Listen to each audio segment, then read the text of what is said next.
ईला आप बताओ formative evaluation क्या होता है?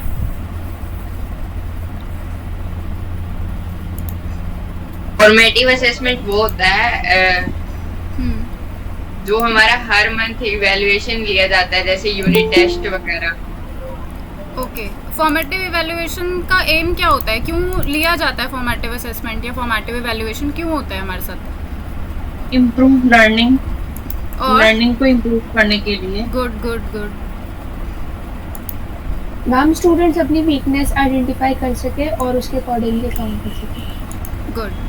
और स्मॉल टॉपिक्स को कवर कर सकें, वीकनेसेस को। यस। ओके ग्रेट, ठीक है। हम आगे बढ़ रहे हैं। आज टीचिंग एप्टीट्यूड की लास्ट क्लास है जिसमें हम पढ़ने वाले हैं, अगर आपने सिलेबस देखा होगा तो, अगर सिलेबस ओपन होगा तो मैं भी आपको शो कर देती हूँ। तो CBCS, CBT, जो लास्ट एकदम पॉइंट है सिलेबस में देखोगे तो वही वाला हम कवर करने वाले हैं।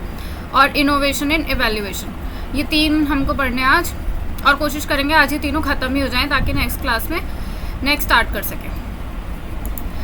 तो सबको पहले ये क्लियर होना चाहिए कि इवैल्यूएशन होता क्या है, और मतलब जितना लास्ट क्लास में पढ़ा था वो बेसिक सबका क्लियर होना चाहिए। तो हम स्टार्ट कर रहे हैं अपना। CBCS से कौन कौन पास आउट है?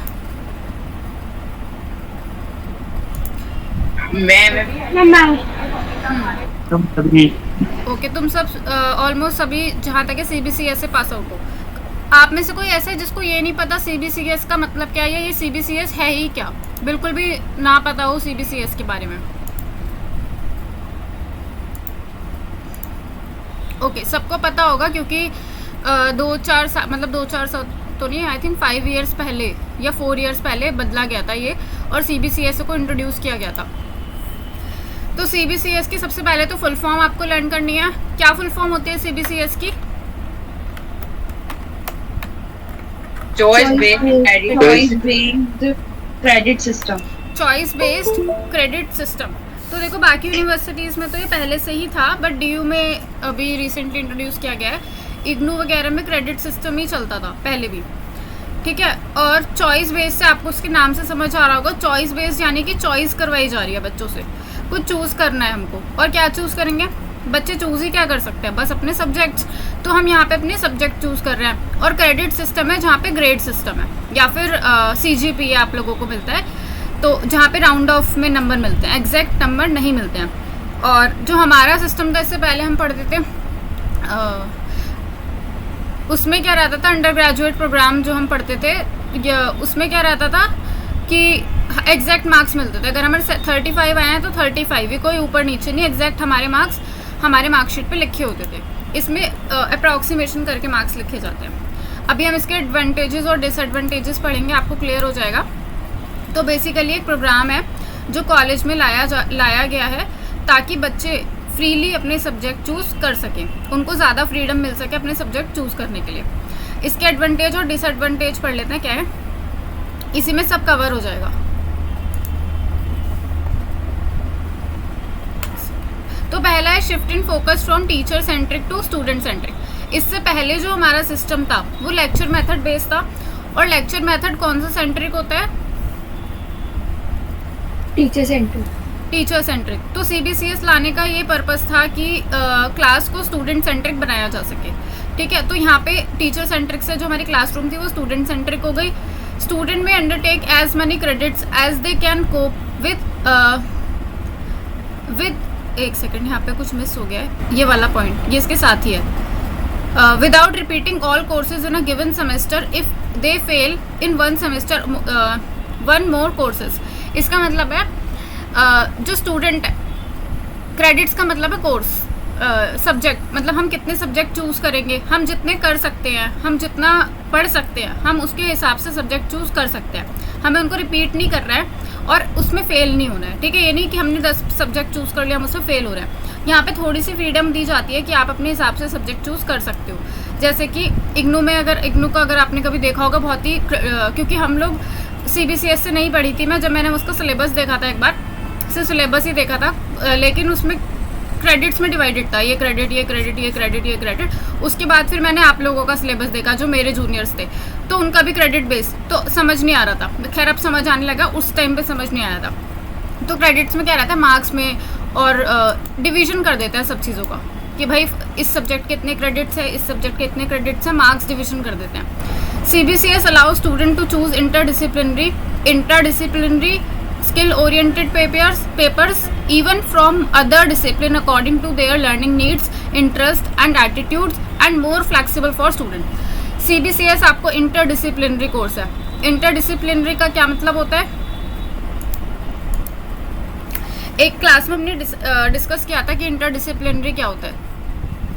इंटर मतलब वो ज्यादा से ज्यादा कैरिकुलम ले सकता है, मतलब वहाँ पे बहुत सारे पढ़ाई जा सकता है अपना चॉइस से। इंटरडिसिप्लिनरी मतलब है जहाँ पे एक से ज़्यादा सब्जेक्ट पढ़ाए जाते हैं या फिर स्टूडेंट की चॉइस से वो सब्जेक्ट चूज कर सकते हैं। मतलब जैसे म्यूजिक भी है, योगा भी है, वहीं पे मैथ साइंस भी है, दैट इज़ इंटरडिसिप्लिनरी, जहाँ पे आपको एक से ज़्यादा सब्जेक्ट्स पढ़ाए जा रहे हैं। इंटरडिसिप्लिनरी का क्या मतलब होता है, अब आपको इंटरडिसिप्लिनरी पता है तो इंटरडिसिप्लिनरी भी आप गैस कर सकते हो। Any cases?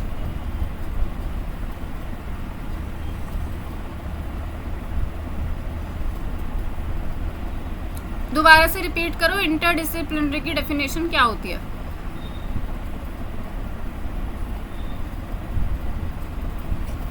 छप्पी को रिपीट करो। ये मतलब इंटर डिसिप्लिन मतलब जो एडोलेसेंस मतलब प्राप्त वयस्क का स्टूडेंट को दिया जाता है शिक्षा, उसका एक से ज्यादा कोर्सेज को पढ़ना।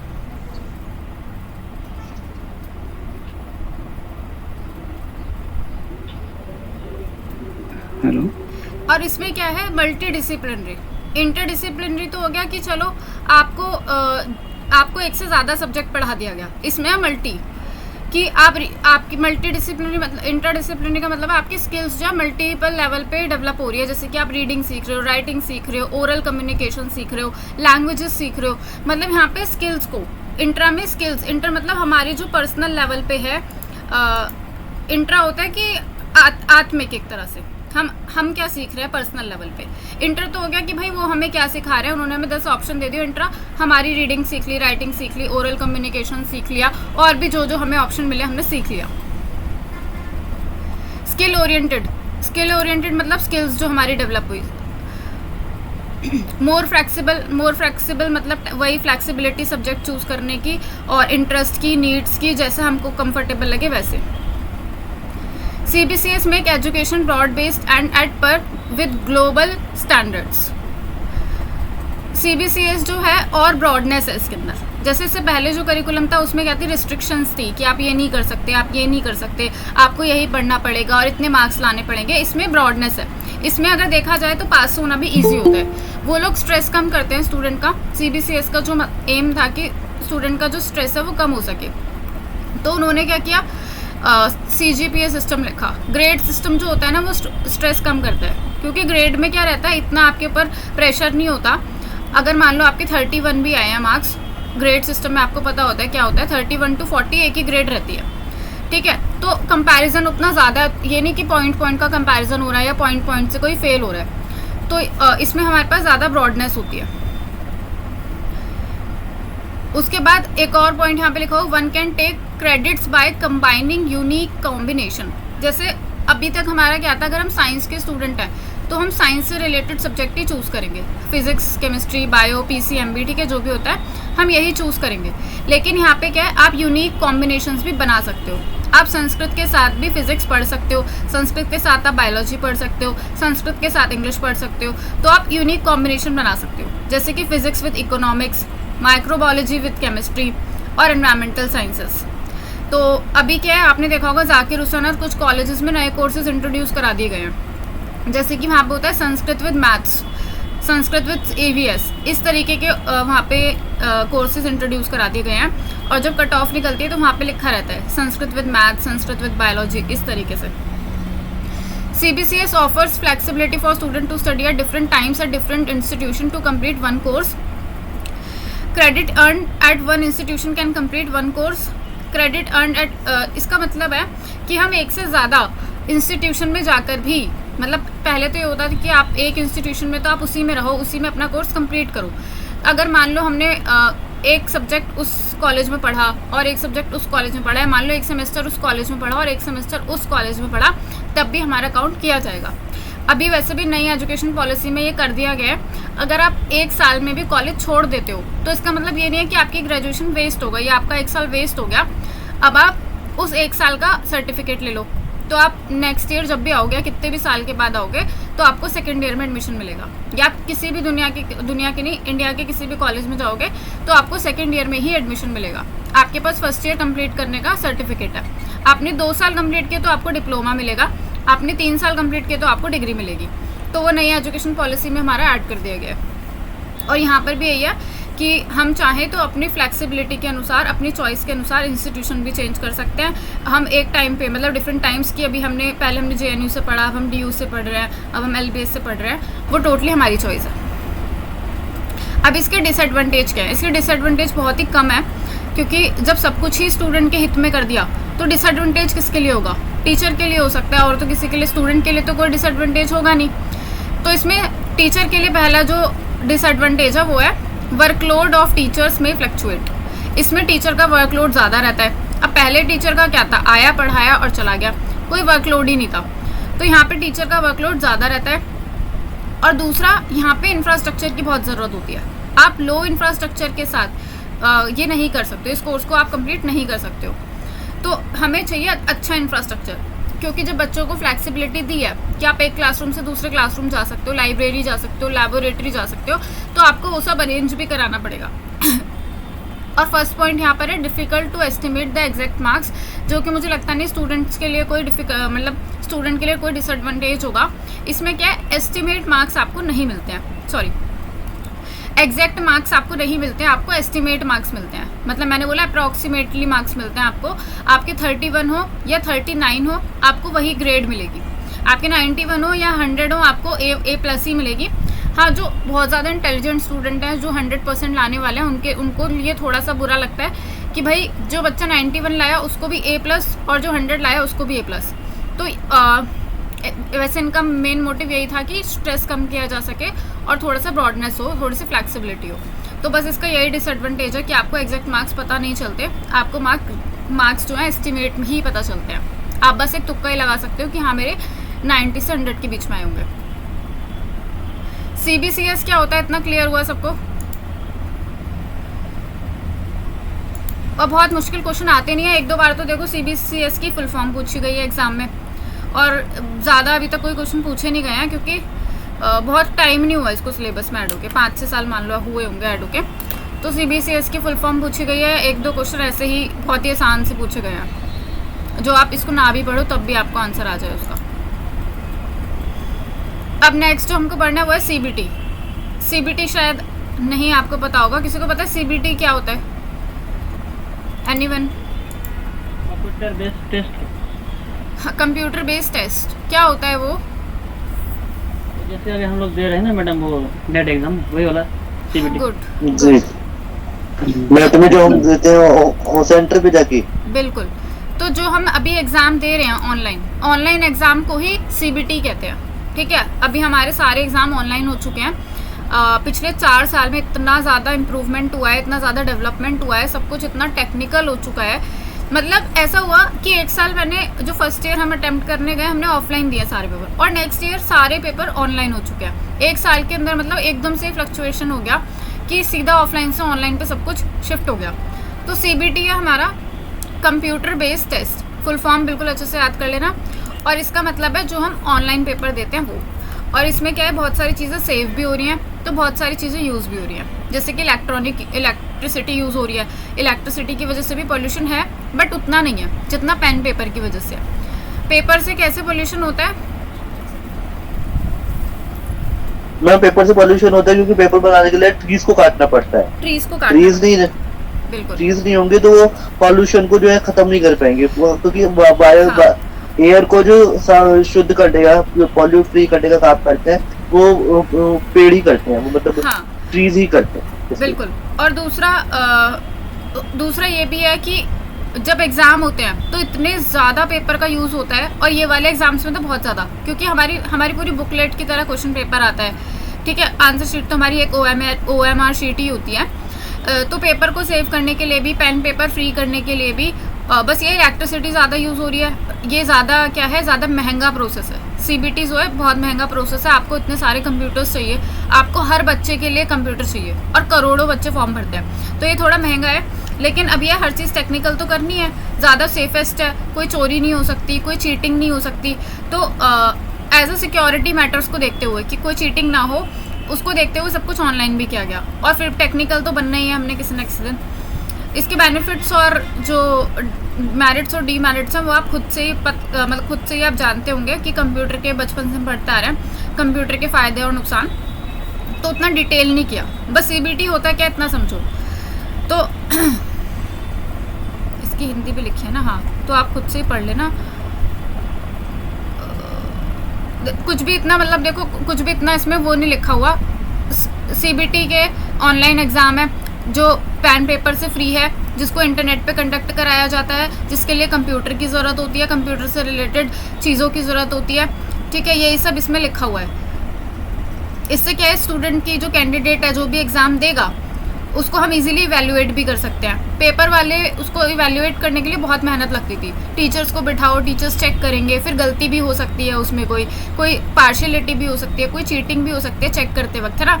तो वो भी नहीं होती, क्योंकि ऑनलाइन कंप्यूटर अपने आप ही हमारा रिजल्ट निकालता है। जैसे ही हम अपना पेपर सबमिट करते हैं वैसे ही हमारा स्कोर वहाँ पे फीड हो जाता है कि हमारे कितने सही कितने गलत, और इससे कैंडिडेट की परफॉर्मेंस, स्किल, कैपेबिलिटी भी इंक्रीज होती है। और देखो, आप में से बहुत सारे बच्चे जिन्होंने कंप्यूटर कभी नहीं यूज़ किया होता, सबसे पहले हम जाके एग्ज़ाम में ही कंप्यूटर यूज़ करते हैं। कम से कम हम बेसिक चीज़ें तो सीखते हैं, बेसिक चीज़ें तो हम सीख ही जाते हैं एग्ज़ाम देते देते। नेक्स्ट जो हमको पढ़ना है वो है इनोवेशन इन इवैल्यूएशन सिस्टम। जो इवैल्यूएशन सिस्टम हमारा है उसमें क्या क्या इनोवेटिव हुआ है, ठीक है, क्या क्या चीज़ें उसमें इंटरेस्टिंग करी गई हैं। अच्छा, इनोवेशन इन इवैल्यूएशन सिस्टम की हिंदी नहीं लिखी मैंने यहाँ पे। तो जो चीज़ें भी इंटरेस्टिंग हुई है इवैल्यूएशन सिस्टम में, या जो इनोवेटिव हुआ है, कैसे इवैल्यूएशन किया जा सकता है, क्या क्या नए तरीके हैं, ठीक है, वो सब यहाँ पे हम डिस्कस करेंगे कि क्या क्या इनोवेटिव किया गया इस फील्ड में। तो देखो, आपके पास है ना एग्जाम में 100 चीज़ें लिखी आ सकती हैं, और आपको इंटरनेट पे भी 100 चीज़ें मिल सकती हैं इनोवेटिव से रिलेटेड इवैल्यूएशन सिस्टम में। देखो, इवैल्यूएशन 100 तरह के हो सकते हैं। एक, मैंने आपसे डायरेक्ट क्वेश्चन पूछा, एक मैंने आपसे इनडायरेक्ट क्वेश्चन पूछा, मैंने आपसे कहा एक लाइन लिख के दिखाओ, आपसे कहा एक पैराग्राफ लिख कर दिखाओ, ठीक है, ओरल टेस्ट हुआ। ये सब अलग अलग टाइप के इवैल्यूएशन है, और इनके अलग अलग कोई नाम भी नहीं है। सिंपल है, ओरल इवैल्यूएशन या ओरल टेस्ट या ओरल कम्युनिकेशन, ओरल क्वेश्चन, इस तरीके के ही सारे नाम आपको जगह जगह लिखे दिखेंगे। तो जो मुझे इंपॉर्टेंट लगा और जो मुझे लगा कि शायद ये आपको नहीं पता होगा, ये आपको जान लेना चाहिए, सिर्फ वही मैंने इसमें डाला है। मतलब लिखे, इंटरनेट पे भी देख लो या कहीं भी देख लो, या वीडियोस ये जो यूट्यूब वाले पढ़ा रहे हैं, या बुक्स में देख लो, बुक्स में तो ये टॉपिक लिखा नहीं है, और ये लोग पढ़ाए जा रहे हैं 20-20, 21-21, इतनों की ज़रूरत नहीं है। कुछ नाम से भी आप समझ जाओगे। अब सेल्फ इवैल्यूएशन है, वर्ड है सेल्फ इवैल्यूएशन। इससे आप क्या समझोगे? सेल्फ इवैल्यूएशन से आप क्या समझते हो? खुद का मूल्यांकन करना। बिल्कुल। अब ये इतना मुश्किल तो है नहीं कि इसकी डेफिनेशन पढ़ाई जाए या इसकी बहुत बड़ी थ्योरी पढ़ाई जाए, ये तो सिलेबस को लंबा करने वाली बात हो गई। तो इस तरीके के बहुत इजी से वर्ड्स हैं जिनको मैंने नहीं डाला है, सेल्फ इवैल्यूएशन को फिर भी डाल दिया। तो पहला है हमारा आउटकम असेसमेंट, ठीक है। आउटकम असेसमेंट का क्या मतलब होता है? इसमें हम बच्चों की विशेषताएं ऑब्जर्व करते हैं, उनकी क्वालिटीज़ ऑब्जर्व करते हैं, उनकी क्वालिटी को हम इवैल्यूएट करते हैं। वही कह रही हूँ, जो मुझे लगता है आपको ना पता होगा या जो जानना ज़रूरी है, सिर्फ वही मैंने यहाँ लिखा है। तो आउटकम का मतलब है कि उनका आउटकम, जो रिजल्ट हमारे सामने आ रहा है, आउटकम मतलब परिणाम। हम पढ़ा रहे हैं तो मैं आपकी क्वालिटीज़, यहाँ पे क्वालिटीज़ या डिसक्वालिटीज़ को मैं यहाँ पे नोटिस करूँगी कि हाँ भाई, ये बहुत क्वालिटी स्टूडेंट है, ये इसका नेट हो सकता है, इसका JRF हो सकता है, इंटेलिजेंट है या अटेंटिव है। तो ये क्वालिटीज़ को जज करना, क्वालिटीज़ को इवैल्यूएट करना इज़ आउटकम असेसमेंट, ठीक है। इसको, इस ट्रेट एनालिसिस का मतलब है उनकी विशेषताओं का विश्लेषण करना, उनकी विशेषताओं को नोटिस करना, इवैल्यूएट करना, मूल्यांकन करना। तो पहला ये था हमारा। दूसरा है हमारा फॉर्मेटिव इवैल्यूएशन बाय स्टूडेंट्स। तो फॉर्मेटिव इवैल्यूएशन आप सबको पता है क्या होता है, अभी आते ही क्लास में मैंने पूछा भी था फॉर्मेटिव इवैल्यूएशन क्या होता है। तो बच्चों की वीकनेस का पता लगाना, टीचर की क्योंकि यहाँ पे बाय स्टूडेंट लिखा है तो टीचर की वीकनेसेस का पता लगाना, टीचर कहाँ पे कमज़ोर पड़ रहा है, टीचर कहाँ पे गलती कर रहा है, ये सब बात भी टीचर को फॉर्मेटिव इवैल्यूएशन के थ्रू ही पता चलती है। फॉर्मेटिव इवैल्यूएशन करके टीचर फीडबैक लेता है कि आपको समझ आया, या बीच बीच में कुछ क्वेश्चन कर लेना जिससे उसको पता चले कि उसका पढ़ाया हुआ कितना सही जा रहा है। नेक्स्ट है हमारा आउटसाइड इवैल्यूएटर्स। तो आउटसाइड इवैल्यूएटर्स आपके 11th-12th में आते थे आपका प्रैक्टिकल लेने, ठीक है, जो लोग साइंस से थे या कभी आपने फेस किया हो कि आउटसाइड इवैल्यूएटर्स आ रहे हैं। आउटसाइड इवैल्यूएटर्स में क्या होता है कि बाहर से एक टीम बुलाई जाती है, वो बच्चों को जज करती है, ओरल इवैल्यूएशन करे, मतलब ओरल टेस्ट ले, रिटन ले, या कैसे भी करे, आउटसाइडर्स को बुलाकर बच्चों का एग्ज़ाम लिया जाता है या कुछ भी उनको जज करवाया जाता है। जैसे बीएड में भी होता है, बीएड में भी जो प्रैक्टिकल्स होते हैं उसमें आउटसाइडर्स को बुलाया जाता है वाइवा लेने के लिए। और मैम जो मतलब जो बच्चे जो टीचर्स बोर्ड के एग्जाम में आते हैं बाहर से, उनको क्या कहते हैं फिर? वो भी तो आउटसाइड इवैल्यूएटर्स हुए, उसी का तो मैंने एग्जाम दिया। जो इन्विजिलेटर है उसकी बात नहीं कर रही, जो आपको जज करेंगे, जो आपका वाइवा लेंगे, प्रैक्टिकल लेंगे, टीचर्स हैं, उनकी बात कर रही हूँ। नहीं, जो सिर्फ निरीक्षण करने आते हैं, मतलब सिर्फ देखने आते हैं, उनको इन्विजिलेटर कहते हैं। वो इवैल्यूएटर नहीं होते, वो तो सिर्फ हमें देखने आ रहे हैं, उनका तो कोई पद ही नहीं है, एक टीचर के सामने उनका कोई पद नहीं है, वो तो 12वीं पास इतना ही होता है, उनकी ज़्यादा क्वालिफिकेशन भी नहीं होती।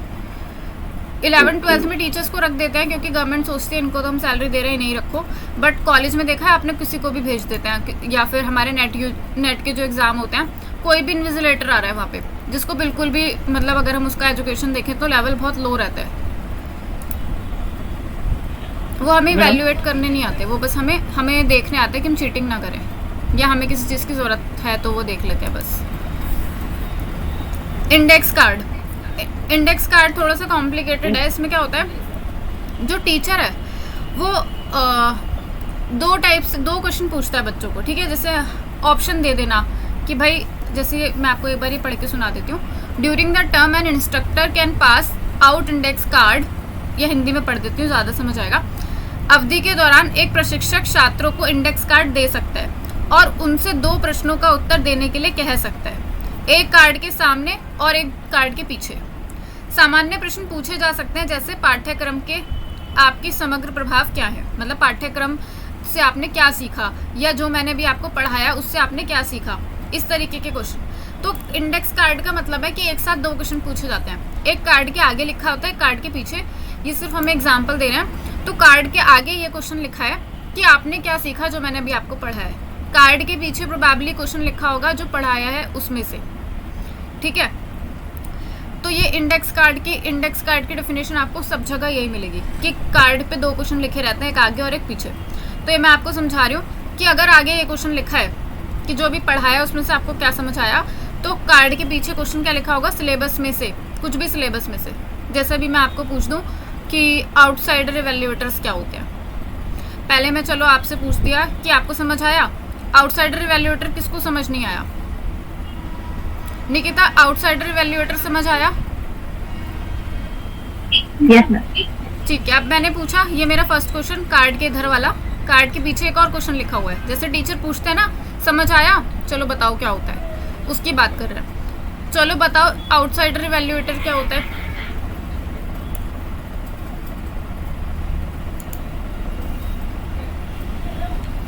निकिता, आपसे क्वेश्चन है, आपने बोला समझ आया, अब आप बताओ आउटसाइडर इवैल्यूएटर क्या होते हैं?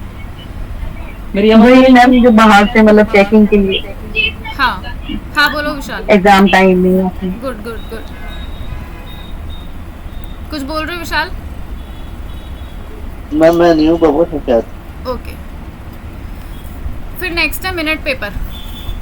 बस इनकी डेफिनेशन याद कर लेना, वैसे डेफिनेशन जितना ही मैंने यहाँ लिखा है। मिनट पेपर है जब क्लास खत्म हो जाए, at the end of a class instructor can ask student to write for a minute और 2 on one of the following question. तो मैंने आपको बोला, जैसे आप क्लास खत्म हो गई, मैंने आपको बोला कि आपके पास 1 मिनट है, इस चीज़ के बारे में लिखो, इस चीज़ का आंसर लिखो, ठीक है। मिनट पेपर की 1 मिनट में ही आपका पेपर ले लिया, 1 मिनट में ही टेस्ट ले लिया, इवैल्यूएट कर लिया। What is the most significant thing you have learn today? आज जो आपने सीखा उसको जल्दी से लिखो, जो भी आपको याद आ रहा है आज के बारे में। जैसे मैं आपसे कभी कभी पूछती हूँ आज क्या पढ़ाया, तो आप में से कुछ लोग इंस्टेंटली एक या दो चीज़ों का नाम बता देते हैं, फिर पीछे से एक दो और बताते हैं। तो वो जो इंस्टेंटली एक या दो चीज़ों का नाम बता दिया, वही लिखने के लिए कहा जाता है मिनट पेपर में, कि लास्ट के 1 मिनट में टेस्ट ले लिया, मिनट पेपर ले लिया। बस ये नाम याद रखना है, मिनट पेपर क्या होता है। मिनट पेपर मतलब लास्ट के 1-2 मिनट में टेस्ट ले लेना। इससे रिलेटेड और भी आ जाएंगे अभी आगे। फिर नेक्स्ट है student course notes. Student course notes में क्या होता है कि टीचर छुपके से बच्चों के नोट्स को देखने की कोशिश करता है कि ये नोट्स कैसे बना रहे हैं, जो मैं पढ़ा रही हूँ उसका क्या प्रभाव हो रहा है, या ये किस तरीके से इसको नोट डाउन कर रहे हैं। जैसे कि कॉलेज में आपने देखा होगा कि कुछ टीचर बहुत ताका झाकी करते हैं हमारे नोट्स के अंदर, मतलब वो गलत इंटेंशन से नहीं करते, बस ऐसे ही हमको देखने के लिए कि हमारी कैसी परफॉर्मेंस है। और ट्यूशन टीचर तो बहुत ही ज़्यादा करते हैं ना, उनका तो काम ही है। तो अभी जैसे मैं ऑनलाइन पढ़ाती हूँ, तो आप लोग तो बड़े हो, मुझे पता है आप नोट्स बना ही लोगे और बने बनाए भी मिल रहे हैं। तो कुछ छोटे बच्चे भी पढ़ते हैं, उनको पढ़ाने के बाद में बोलती हूँ जो भी आपने लिखा है वो मुझे भेज देना।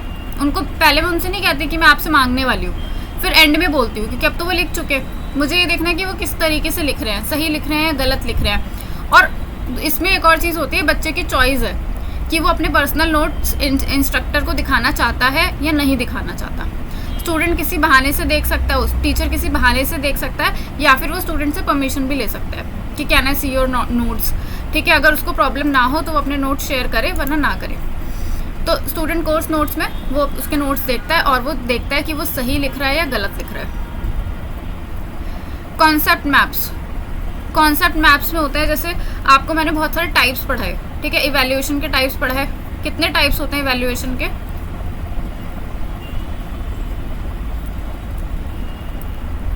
कितने टाइप्स पढ़े हैं हमने इवैल्यूएशन के?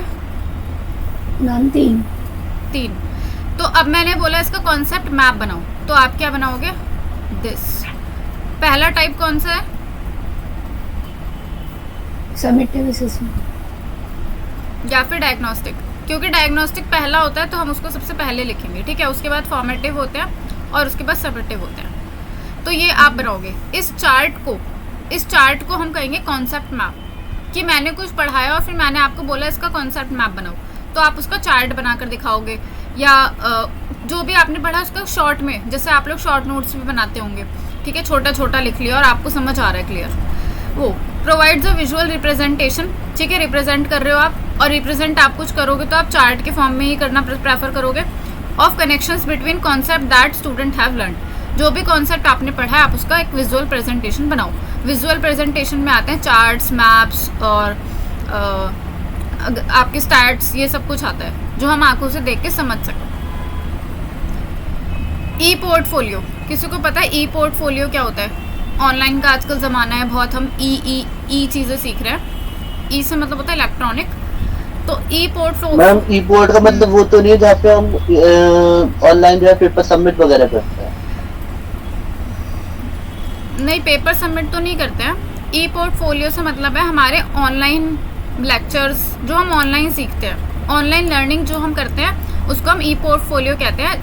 हाँ, आपका आंसर थोड़ा बहुत सही था कि हम असाइनमेंट वगैरह सबमिट करते हैं। हाँ, वही विशाल का आंसर भी सही था, हम एग्ज़ाम सबमिट करते हैं। तो जो हम अपनी वीडियोस, इमेजेस, असाइनमेंट्स, प्रेजेंटेशन, जो भी हम इलेक्ट्रॉनिक तरीके से सबमिट करते हैं, बनाते हैं अपने एग्ज़ाम के लिए या अपने इवैल्यूएशन के लिए, दैट इज़ ई पोर्टफोलियो। ठीक है, आजकल स्कूल में बच्चों से वीडियोस बनवाई जाती है उनको इवैल्यूएट करने के लिए कि इस टॉपिक पे वीडियो बना कर आना, ये पोएम गा कर आना, ये असाइनमेंट जो है वर्ड पे बना कर आओ, ठीक है, वो सब हमारा ई पोर्टफोलियो में हो जाता है। नेक्स्ट है सेल्फ इवैल्यूएशन। इसका सिर्फ नाम ही लिखा है, सेल्फ इवैल्यूएशन मतलब खुद को इवैल्यूएट करना, खुद को देखना कि हम कितने पानी में हैं। आपने टेबल लर्न करी, आपने लिख के देख लिया, आपको पता चल गया, लर्न हो गई है। आज आपने पढ़ा, आपने घर जाके माइंड में याद करने की कोशिश करी कि कौन कौन से आज मैंने इवैल्यूएशन पढ़े थे, आपको याद आ गए, दैट इज सेल्फ इवैल्यूएशन। अपने आप का मूल्यांकन करना। लास्ट है शायद, हाँ लास्ट है मडीएस्ट पॉइंट। मडीएस्ट पॉइंट मिनट इवैल्यूएशन हमने पढ़ा था उसके जैसा ही है। तो मडीएस्ट पॉइंट में क्या होता है, जैसे 1 मिनट में बोला जाता है आज जो पढ़ा उसको लिखो, ठीक है, 1 मिनट में लिखो जो आज पढ़ा। तो 1 मिनट में आप जितना लिख सकते थे आपने लिख दिया कि इवैल्यूएशन पढ़े, टाइप्स ऑफ इवैल्यूएशन पढ़े, टीचिंग एप्टीट्यूड, ये सब। मडीएस्ट में बोला जाता है जो आपको नहीं समझ आया वो लिखो। ठीक है, अभी मैं आपको पूछूं आपको क्या नहीं समझ आया, तो जो भी आपको नहीं आया होगा आप बोलोगे कि मुझको मडीएस्ट पॉइंट समझ नहीं आया, मुझको मिनट पॉइंट समझ नहीं आया, मिनट इवैल्यूएशन समझ नहीं आया। तो ये होता है, मिनट में जो समझ आया लिखो और मडीएस्ट में जो समझ नहीं आया वो लिखो। मड मतलब तो मैम जो मीडियस्ट पॉइंट है वो तो फिर मिनट पेपर का अपोजिट हुआ ना? हाँ, मिनट का अपोजिट हुआ। ठीक है, मिनट में हम वो लिखते हैं जो हमें समझ आया और मडीएस्ट में हम वो लिखते हैं जो समझ नहीं आया।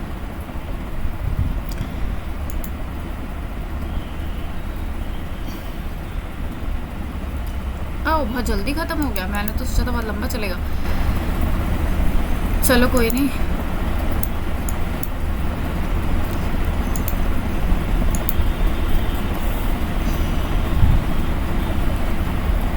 अपर्णा, अब तबीयत ठीक हो गई आपकी? यस मैम, बस थोड़ा बेड रेस्ट पे है, अभी उसकी दवाई चलेगी। एक्चुअली मेरी ना, मेरे को और भी दिक्कत है, मैं आपको पर्सनली बता दूँ। ओके, अभी किसी को इस वाले नोट्स में से तो कोई डाउट नहीं है ना जो हमने आज पढ़े हैं? मैडम वो जो इंडेक्स कार्ड है ना उसको बारे में मुझे थोड़ा मतलब दिक्कत है, आप और एक बार बता दीजिए तो अच्छा होगा। इंडेक्स कार्ड मुझे क्वेश्चन पूछना था। हाँ, कि जैसे बुक्स में टीचिंग की डेफिनेशन अलग अलग उसमें दे रखी है, तो उसके बारे में जैसे नोट्स बनाते हैं तो वो चीज लिखनी है, मतलब वो भी याद रखना है, उसके बेस पे भी क्वेश्चंस आते हैं? नहीं, कभी कभी ना ये पूछा जाता है कि ये बात किसने कही है। अब देखो बहुत सारे एजुकेशनिस्ट हैं, इंडियन भी हैं और हमारे पाश्चात्य विद्वान कहते हैं वो भी हैं। तो जैसे कि जॉन डीवी और ये सब आपने पढ़ा, इन सब ने टीचिंग की एक एक डेफिनेशन दी है। इसके अलावा स्वामी विवेकानंद ने और जितने भी इंडियन थे इन लोगों ने भी टीचिंग की एक डेफिनेशन दी है। तो अभी तक बहुत बार तो नहीं, गिनती का एक आध बार ये क्वेश्चन पूछा गया कि डेफिनेशन किसने दिया, लेकिन ये क्या उसकी कोई बाउंडेशन नहीं है। कितनी डेफिनेशंस लर्न करोगे कि इसने ये कहा, इसने ये कहा, इसने ये कहा। हर बुक में 3-4 लिखी है और हर जगह अलग अलग है, किसी में किसी 4 राइटर की लिखी है, किसी में किसी 4 राइटर की लिखी है। तो यही है, मैं कह तो दूंगी ठीक है याद करो, आती है, पर कितनी याद करोगे? तो इससे अच्छा है कि उसको याद मत करो, कितनी डेफिनेशंस याद करोगे। दूसरे सिलेबस पे ज़्यादा ध्यान दो जहाँ पे स्कोर किया जा सकता है। स्मार्ट स्टडी करनी है ना, क्वांटिटी स्टडी नहीं करनी है, क्वालिटी स्टडी करनी है। टीचिंग की डेफिनेशन बस आपको पता है टीचिंग क्या होता है, काफ़ी है। अब किसने क्या डेफिनेशन दिया वो सारी नहीं याद रखी जा सकती। हाँ, इंडेक्स कार्ड के बारे में बात कर रहे थे। तो इंडेक्स कार्ड में होता है कि एक कार्ड पे 2 क्वेश्चन लिखे होते हैं, एक कार्ड के आगे और एक कार्ड के पीछे। तो ये कह रहे हैं कि एक जनरल क्वेश्चन हो सकता है। जनरल क्वेश्चन ऐसे कि समझ आया, जैसे एक टीचर क्लास में करता है कि आपको ये समझ आया, बच्चा बोल देता है हाँ, और फिर टीचर पूछता है ठीक है बताओ क्या होता है। तो ऐसा होता है ना, दैट इज इंडेक्स कार्ड, कि एक कार्ड के आगे क्वेश्चन है और कार्ड के पीछे भी एक क्वेश्चन है। बच्चों को पता ही नहीं कि अभी मेरे से एक और क्वेश्चन पूछा जाने वाला है, तो कन्फ्रंट करती है टीचर बच्चों को, ठीक है, ताकि बच्चे रिस्पॉन्ड करें। इस बात पे तो सब रिस्पॉन्ड कर देंगे कि समझ आया। आप अभी मैं आपको पूछूं समझ आया, आप सब बोल दोगे हाँ समझ आया, तो सेकंड क्वेश्चन को भी आपको रिस्पॉन्ड करना पड़ेगा। या वो क्वेश्चन किसी भी टाइप के हो सकते हैं। मैं यही नहीं कह रही कि यही टीचर पूछेगी समझ आया नहीं आया, वो टीचर की चॉइस है कि वो कौन से 2 क्वेश्चन पूछना चाहती है। और कार्ड इन्होंने इसलिए बोला है क्योंकि कार्ड की एक साइड हमें दिखती है और दूसरी साइड हमें नहीं दिखती। तो एक क्वेश्चन हमें दिख रहा है, उसके पीछे वाला क्वेश्चन हमको नहीं दिख रहा है। हाँ बोलो, मेरे को आपकी आवाज़ क्यों नहीं आ रही है? ठीक है मैम, समझ में आ गया। मुझे लगा कि मेरे को आवाज़ नहीं आ रही है। ओके, किसी को और कोई डाउट है इस वाले नोट्स में से जो हमने आज पढ़ा है? मेरे क्वेश्चन क्या था मैडम? क्या बोला पवन आपने?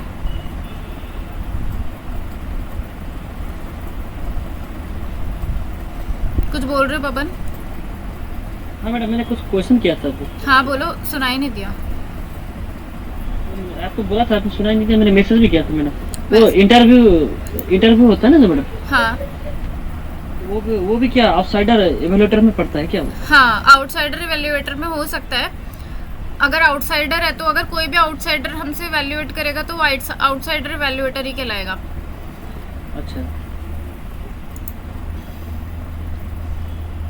ओके पूरे टीचिंग एप्टीट्यूड में से किसी का कोई भी क्वेश्चन है तो आप लोग पूछ सकते हैं। पूरा टीचिंग एप्टीट्यूड आपका खत्म हो गया है। मैम मैम ये एक सिलेबस में टॉपिक है teaching support system traditional modern and ICT based. हाँ मैम इसमें क्या आएगा? आईसीटी वाले पार्ट को मैंने इसलिए नहीं पढ़ाया क्योंकि आईसीटी की जब यूनिट आएगी ना हमको बहुत कुछ पढ़ना है उसमें, वो सब कवर हो जाएगा। तो कुछ इसमें तो कुछ भी नहीं है उस यूनिट, मतलब ये कह लो ये तो एक पॉइंट है, वो पूरा सागर है, वहाँ पे हमको पूरा आईसीटी पढ़ना है, तो वो मैंने भी यहाँ छुड़वा दिया। उसमें ये आएगा बेसिकली एक तो स्वयं प्रभा और मूक तो आपने पढ़ लिया, ठीक है। आईसीटी प्लेटफॉर्म्स, आईसीटी का मतलब है जो इंटरनेट से कंप्यूटर से इन सब चीज़ों से रिलेटेड है। तो 3 तो मैंने आपको पढ़ा दिए। इसके अलावा और भी प्लेटफॉर्म्स अगर हैं टीचिंग लर्निंग के तो उनके बारे में है। मैम ट्रेडिशनल में तो क्लासरूम मेथड आ जाएगा। हाँ और मॉडर्न में स्वयं प्रभा की वीडियो देखी थी आपने? Yes ma'am. हाँ वही है, आईसीटी में वही आता है।